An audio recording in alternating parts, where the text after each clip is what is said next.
Hello everyone, welcome back to another episode of WebTech Tutorial.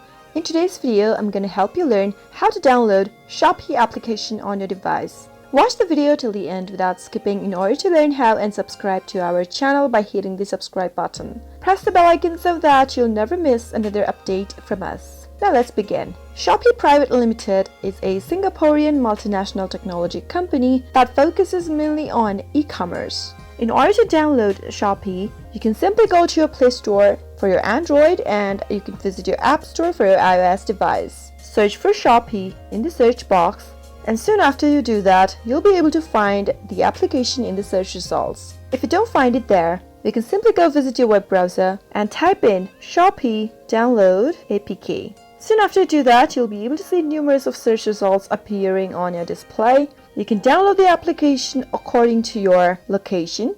Tap on any search result that matches your location, and then you can go ahead and download it on your device. You can also download this application, which is called Aptoid, and once you tap that app open, go to the search button at the bottom and search for Shopee. From the search results, tap on this application right here and simply tap on the install button. If your location supports the application, then you'll be able to find it in the Play Store or your App Store. If not, you'll need to download a third-party application and then search for Shopee.